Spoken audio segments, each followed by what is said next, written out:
जय हिंद everyone. Welcome to government exams funda. आज हम CDS 2 2022 एग्ज़ाम के लिए कुछ लास्ट मिनट टिप्स के बारे में बात करने वाले हैं। देखेंगे कि किस तरह से एग्ज़ाम को अप्रोच करना चाहिए, यहाँ पर कितने क्वेश्चंस आपको अटेम्प्ट करने चाहिए, क्योंकि ज़्यादातर बच्चों के माइंड में ये चीज़ चलती रहती है कि उन्हें कितने क्वेश्चंस अटेम्प्ट करने चाहिए, और ये चीज़ बहुत ज़्यादा ज़रूरी भी है। मैंने इवेलुएट किया है कि जब बच्चा 1, 2 या 3 मार्क्स से रह जाता है ना एग्ज़ाम क्लियर करने से, तो कहीं ना कहीं उसके माइंड में अगर आइडिया होता कि कितने क्वेश्चंस उसे अटेम्प्ट करने चाहिए थे मिनिमम, या फिर कहाँ पर उसे थोड़ा सा एक्स्ट्रा रिस्क लेना था, वो चीज़ें अगर क्लियर होती तो वो बच्चा एग्ज़ाम क्लियर कर लेता। इसी वजह से एग्ज़ाम अटेम्प्ट कैसे करना है उसके बारे में थोड़ी सी क्लैरिटी होनी चाहिए। अप्रॉक्सीमेटली कितने क्वेश्चंस आपके सही होने चाहिए और कब आपको रिस्क लेना है, कितना रिस्क लेना है, उसके बारे में जानकारी आपको यहाँ पर होनी चाहिए। तो उसी के ऊपर आज हम यहाँ पर बात करने वाले हैं। और जैसे कि यहाँ पर आप देख सकते हैं कि सिर्फ एक ही कंडीशन में आपका जो सपना है वो पूरा नहीं हो सकता। अगर आपके दिमाग में डर है, डर बैठा हुआ है फेल होने का, फियर ऑफ फेलियर आपके मन में नहीं होना चाहिए। अभी देखिए टाइम आपका निकल चुका है, जो आपने प्रिपरेशन करनी थी उसका टाइम निकल चुका है। अभी वक्त है एग्जाम देने का, तो सारा का सारा फोकस होना चाहिए एग्जाम के ऊपर। आपके मार्क्स मॉक टेस्ट में कितने आ रहे थे अभी मैटर नहीं करता है, आपने कितने घंटे पढ़ा है अभी मैटर नहीं करता है। सिर्फ एक ही चीज मैटर करती है कि आप कितनी कॉन्फिडेंटली एग्जाम देने जाते हैं। और ये एग्जाम कैसा है, MCQ बेस्ड है। सबसे अच्छी बात MCQ एग्जाम की क्या होती है कि 4 ऑप्शंस होंगी और उन्हीं में से कोई ना कोई एक आंसर आपका सही होगा। ऐसा तो नहीं है कि ओरल एग्जाम है आपसे प्रश्न पूछा जाएगा बिना ऑप्शंस दिए, बिल्कुल भी नहीं। तो चीजें बहुत ज्यादा सिंपल रहने वाली है, तो घबराने की आवश्यकता नहीं है। सबसे पहले तो मुझे कमेंट बॉक्स में बताइए कि आपका एग्जाम सेंटर कहां पर है। आप अपने सेंटर पर पहुंच चुके हैं, यानी कि उस सिटी के अंदर पहुंच चुके हैं, या अभी ट्रैवल करेंगे, या ट्रैवल करते हुए ये वीडियो आप देख रहे हैं, नीचे कमेंट बॉक्स में जरूर बताना। आगे बढ़ने से पहले मैं आप सभी को सिर्फ इतना बताना चाहता हूं कि अगर किसी ने हमारे करंट अफेयर्स के फ्री मॉक टेस्ट सॉल्व नहीं किए या फिर अभी सॉल्व करना चाहता है, तो वो हमारी एप्लीकेशन के ऊपर पिछले 2 हफ्तों से अवेलेबल है। बहुत सारे बच्चों ने ऑलरेडी उसे सॉल्व कर लिया है। अगर आपने सॉल्व नहीं किए और जाने से पहले सॉल्व करना चाहते हैं तो हमारी एप्लीकेशन के ऊपर आपको मिल जाएंगे। एप्लीकेशन का नाम है गवर्नमेंट एग्जाम्स फंडा। यहाँ पर फ्री टेस्ट का जो कॉलम है इसके अंदर आपके करंट अफेयर्स के मॉक टेस्ट अवेलेबल है। तो चलिए अभी हम डिस्कस करेंगे कि कैसे आपको क्वेश्चंस को अटेम्प्ट करना है। अभी हम यहाँ पर सबसे महत्वपूर्ण प्रश्न के ऊपर आते हैं कि कितने क्वेश्चंस अटेम्प्ट किए जाए, समझने की कोशिश करना। देखिए अगर हम बात करें CDS 1 2021 की, तो उसमें OTA की कट ऑफ कितनी गई थी, उसमें OTA की कट ऑफ गई थी 107। उसके बाद में CDS 2 2021 OTA की कट ऑफ आई 102। CDS 1 2022 की ऑफिशियल कट ऑफ अभी नहीं आई है, लेकिन OTA की कट ऑफ रफली आपको 104 के पास में देखने को मिलेगी। यानी लास्ट 3 CDS के अंदर आपकी कट ऑफ जो है लगभग 102 से 107 के बीच में रही है। अभी GS और इंग्लिश को मिलाकर आपके 240 क्वेश्चंस एग्जाम के अंदर आते हैं। एक क्वेश्चन सही होने पर आपको 0.83 मार्क्स मिलते हैं, और क्वेश्चन अटेम्प्ट करने पर अगर गलत हो गया तो यहाँ पर 0.27 मार्क्स की कटौती आपको देखने को मिलती है। काफ़ी सिंपल मैथमेटिक्स है। अभी देखिए मान लीजिए आपने 130 क्वेश्चंस अटेम्प्ट किए टोटल GS और इंग्लिश को मिलाकर, आपके सारे के सारे सही हो गए, तो यहाँ पर आपके मार्क्स कितने आएंगे 107.9। लेकिन ऐसा नहीं हो सकता कि आपने जितने क्वेश्चन अटेम्प्ट किए उतने ही आपके यहाँ पर सही हो जाए। 100% एक्यूरेसी किसी बच्चे की नहीं होती। जो बच्चे अच्छे होते हैं पढ़ने में उनमें भी अगर आप देखेंगे ना, एक्यूरेसी मैक्सिमम आपको 80 से 85% के बीच में देखने को मिलेगी। यानी कि अगर कोई बच्चा 130 क्वेश्चंस अटेम्प्ट करेगा GS और इंग्लिश के मिलाकर, तो रफली उसके 15 से 20 क्वेश्चंस तो मामूली सी बात है कि गलत हो जाएंगे। यानी यहाँ पर आपका टारगेट क्या होना चाहिए, मिनिमम टारगेट होना चाहिए कि 155 से 160 क्वेश्चंस तो आपको अटेम्प्ट करने चाहिए। क्योंकि मान लीजिए अगर आप 155 क्वेश्चंस अटेम्प्ट करते हैं, 155 में से आपके क्वेश्चन सही हो जाते हैं यहाँ पर 135 क्वेश्चंस अगर आपके सही होते हैं तो उसके लिए 112.05 मार्क्स आपको मिलेंगे, और 20 क्वेश्चंस अगर आपके यहाँ पर गलत हो जाते हैं तो उसके लिए 5.4 मार्क्स आप यहाँ पर डिडक्ट कर सकते हैं। यानी रफली आपका स्कोर आएगा 107 के अराउंड। और ये सबसे बेस्ट सिनेरियो है, और बहुत सारे बच्चे होते हैं जिनकी एक्यूरेसी इतनी अच्छी नहीं होती, तो आप उसके अकॉर्डिंग नेगेटिव मार्किंग वाली जो चीजें हैं, नेगेटिव मार्किंग वाला जो स्कोर है उसे हल्का सा बढ़ा लीजिए, इसे कम मत करना। क्योंकि कोई भी बच्चा 155 क्वेश्चंस अटेम्प्ट करेगा ना, तो जीएस और इंग्लिश को मिलाकर 15-20 क्वेश्चंस मान के चले कि वो उसके गलत हो जाएंगे। यानी आपका मिनिमम टारगेट क्या होना चाहिए क्वेश्चन अटेम्प्ट करने का? मिनिमम टारगेट होना चाहिए कि आपको 160 के आसपास क्वेश्चन अटेम्प्ट करने हैं, और कोशिश रहनी चाहिए कि एटलीस्ट उसमें से 135-140 क्वेश्चन आपके सही होने चाहिए। ये मिनिमम है। और जैसे जैसे आप आगे बढ़ते जाएंगे तो ध्यान में रखना है कि आपको नेगेटिव में नहीं जाना है, और नेगेटिव में आप कैसे नहीं जाएंगे उसके बारे में अभी हम चर्चा करेंगे। अभी फिलहाल के लिए आपको एक आइडिया मिल गया कि 160 क्वेश्चंस आपको इन टोटल अटेम्प्ट करने हैं, जिसका मतलब है कि इंग्लिश के अंदर अगर आप 105 के आसपास अटेम्प्ट करते हैं तो जीके में रफली आपको 55 क्वेश्चंस तो अटेम्प्ट करने ही चाहिए। क्योंकि अगर आपने यहां पर 105 क्वेश्चंस अटेम्प्ट किए हैं और जीके के अंदर आप सिर्फ 30 क्वेश्चंस अटेम्प्ट करते हैं तो 105 प्लस 30 कितना हो गया? 135 हो गया। और 135 क्वेश्चंस अटेम्प्ट करने के बाद में काट पीट कर आपके उतने मार्क्स नहीं आएंगे। तो यहां पर मन के अंदर बिठा लीजिए कि अगर आपको स्कोर सेफ स्कोर में आना है, सेफ जोन में आना है, तो रफली इतना तो अटेम्प्ट आपको करना पड़ेगा। 105 के आसपास तो इंग्लिश में आपको अटेम्प्ट करने हैं, और लगभग 50 के आसपास क्वेश्चन आपको अटेम्प्ट करने हैं जीएस के अंदर। हालांकि इंग्लिश के अंदर आपकी एक्यूरेसी अगर बहुत ज्यादा अच्छी है, 90% है, 95% है, तो अलग चीज है। लेकिन जैसे कि मैंने देखा है कि जो मोस्टली बच्चे होते हैं उनकी एक्यूरेसी 80 से 85% के बीच में लाए करती है। तो एक चीज आपको क्लियर हो गई कि 160 एक मिनिमम क्राइटेरिया होना चाहिए, मिनिमम टारगेट होना चाहिए कि जीएस और इंग्लिश को मिलाकर रफली आपको 160 के आसपास क्वेश्चंस अटेम्प्ट करने रहेंगे। देखिए, ये जो मिनिमम क्वेश्चन अटेम्प्ट करने वाली चीज है ना, इसका आइडिया आपको इस वजह से होना चाहिए कि मान लीजिए कोई बच्चा है, अगर वो इंग्लिश के अंदर 100 क्वेश्चन अटेम्प्ट करता है और जीएस का एग्जाम देने जाता है और वहां पर सिर्फ 35 क्वेश्चन अटेम्प्ट करता है, तो उसने खुद को एक फाइटिंग चांस भी नहीं दिया एग्जाम क्लियर करने का। अगर आप खुद को एक फाइटिंग चांस देना चाहते हैं एग्जाम क्लियर करने का, तो यहां पर मिनिमम टारगेट तो आपका 160 क्वेश्चंस का होना ही चाहिए। लेकिन हमें 160 क्वेश्चन से ऊपर भी जाना है, क्योंकि 160 में से 135-140 सही होने चाहिए। लेकिन अगर आपकी एक्यूरेसी उतनी ज्यादा अच्छी नहीं है तो हमें 160 से ऊपर जाना होगा। अभी 160 से ऊपर कैसे जाना है और कैसे हम अपने स्कोर को बढ़ा सकते हैं, उसके बारे में हम यहां पर बात करेंगे। देखिए, एग्जाम के अंदर क्या होता है, अगर कोई क्वेश्चन आपने अटेम्प्ट किया और वो आपका सही हो गया तो यहां पर 0.83 मार्क्स आपको मिलेंगे, और अगर आपने कोई क्वेश्चन अटेम्प्ट किया और वो आपका गलत हो गया तो यहां पर 0.27 मार्क्स आपके डिडक्ट हो जाएंगे।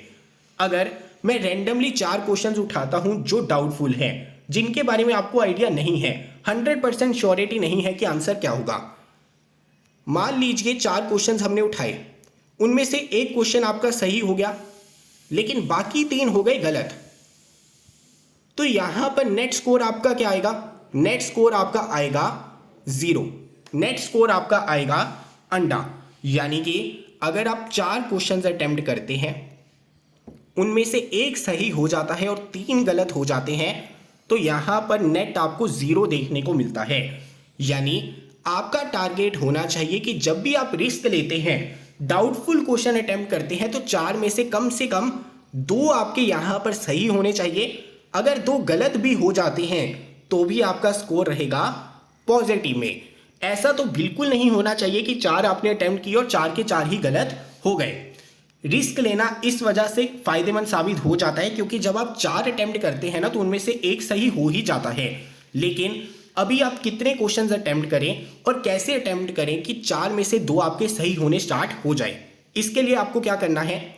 सबसे पहली चीज आपको ध्यान में रखनी है, जो भी फैक्चुअल क्वेश्चंस हैं या फिर इस तरह के प्रश्न हैं जिनके बारे में आपको बिल्कुल भी आइडिया नहीं है, यानी उनसे रिलेटेड कोई भी चीज़ आपने नहीं सुनी है, ऑप्शंस को देखकर आपको ऐसा भी नहीं लग रहा कि ये ऑप्शंस तो नहीं होनी चाहिए, ये इसका आंसर नहीं होना चाहिए, या बिल्कुल भी इंट्यूशन नहीं है कि इसका आंसर तो यही होगा, उन क्वेश्चंस को अटेम्प्ट आपको नहीं करना है। क्योंकि अगर आप उन क्वेश्चंस को अटेम्प्ट करेंगे तो ज़्यादातर चांस है कि वो आपके गलत हो जाएंगे। अभी आपको अटेम्प्ट कौन से क्वेश्चन करने हैं? देखिए, हमारा टारगेट है कि अगर हम 4 क्वेश्चंस के ऊपर रिस्क लेंगे तो मिनिमम हमारे कितने सही होने चाहिए? 2 क्वेश्चन सही होने चाहिए। और ऐसा कब हो सकता है? ऐसा तब हो सकता है जब किसी क्वेश्चन को ठीक करने की प्रोबेबिलिटी हम 50% कर दें। और 50% प्रोबेबिलिटी हम कैसे कर सकते हैं? जब हम 2 ऑप्शंस को एलिमिनेट कर दें। आपके सामने एक प्रश्न आएगा, उसकी 4 ऑप्शंस होंगी, और जब आपको उस क्वेश्चन के बारे में कोई भी आइडिया नहीं होता है ना, तो यहां पर प्रोबेबिलिटी कितनी होती है? 0.25 होती है किसी भी ऑप्शन के सही होने की। इसी वजह से जब तक तो प्रोबेबिलिटी किसी ऑप्शन के सही होने की 25% है, आपको रिस्क नहीं लेना है।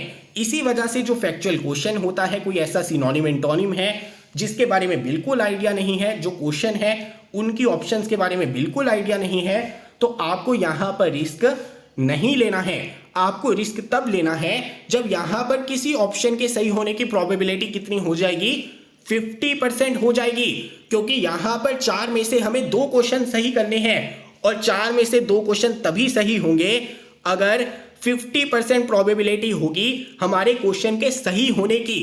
और अगर आप किसी भी क्वेश्चन के अंदर एलिमिनेट कर पाते हैं 2 ऑप्शंस को, या फिर आपको लगता है कि इनका आंसर सी और डी तो बिल्कुल नहीं हो सकता, ए और बी में से है, ऐसे 50% प्रोबेबिलिटी वाले क्वेश्चंस आपको पिक करने हैं। क्योंकि जैसे ही आपने यहां पर 2 ऑप्शंस को एलिमिनेट कर दिया, आपके सामने सिर्फ 2 ऑप्शंस बची, इनके ठीक होने की प्रोबेबिलिटी कितनी हो जाएगी? 50% हो जाएगी। और जैसे ही 2 ऑप्शंस एलिमिनेट करने के बाद में इनकी प्रोबेबिलिटी 50% हो जाती है, तो यहां पर आपको रिस्क लेना चाहिए। क्योंकि अगर आप यहां पर इन क्वेश्चंस के ऊपर रिस्क लेंगे और 4 क्वेश्चंस अटेम्प्ट करेंगे, इनमें से 2 आपके सही होने की प्रोबेबिलिटी काफी ज्यादा है।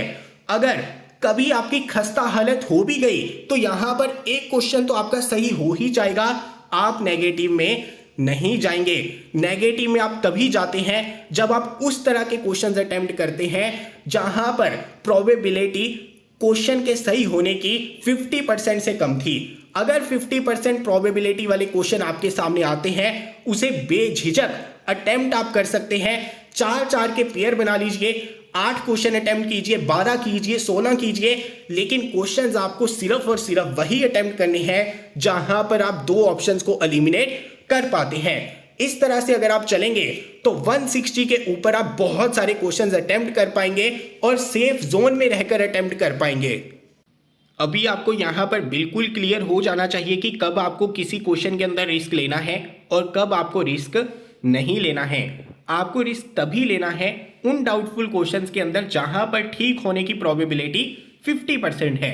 अगर आप 50% वाले क्वेश्चंस को अटेम्प्ट करते हैं तो कोई दिक्कत की बात नहीं। दिक्कत होती है कि जब आप सिर्फ एक ही ऑप्शन को एलिमिनेट करते हैं और 3 ऑप्शंस में भी रिस्क ले लेते हैं, या फिर किसी ऑप्शन को एलिमिनेट किए बिना ही रिस्क ले लेते हैं, तो वो चीज यहां पर बिल्कुल गलत है। क्योंकि आपके सामने यहां पर 4 ऑप्शंस हैं। अगर तो आपको आंसर सही सही मालूम है तो आपके सही होने के चांस यहां पर कितने हैं? 100% है। लेकिन अगर मान लीजिए एक ऑप्शन आपने एलिमिनेट कर दी और बाकी 3 ऑप्शंस के बारे में आपको आइडिया नहीं है, तो यहां पर ठीक होने की प्रोबेबिलिटी लगभग 33% ईच हो जाती है। तो जब आपके सामने 3 ऑप्शंस है तब भी आपको रिस्क नहीं लेना है। अभी अगर आप 2 ऑप्शंस को एलिमिनेट कर देते हैं तो यहां पर आपके ठीक होने की प्रोबेबिलिटी जो है 50% हो जाती है। और जब 50% प्रोबेबिलिटी आपकी हो जाती है ठीक होने की, तो यहां पर रिस्क आप ले सकते हैं। यानी रिस्क आपको तभी लेना है जब कम से कम 2 ऑप्शंस आप एलिमिनेट कर लेते हैं। इतना दिमाग के अंदर बिठा लीजिए। और मिनिमम कितने क्वेश्चंस अटेम्प्ट करने हैं ये भी अपने दिमाग के अंदर बिठा लीजिए। अभी हम बात करते हैं इंग्लिश की। देखिए, इंग्लिश के अंदर लगभग आपको 105 के आसपास में तो क्वेश्चंस अटेम्प्ट करने ही चाहिए। अगर आप टारगेट करते हैं 70 मार्क्स, 70 से ऊपर अगर आप मार्क्स टारगेट कर रहे हैं तो लगभग इसके आसपास आपका अटेम्प्ट रहना चाहिए।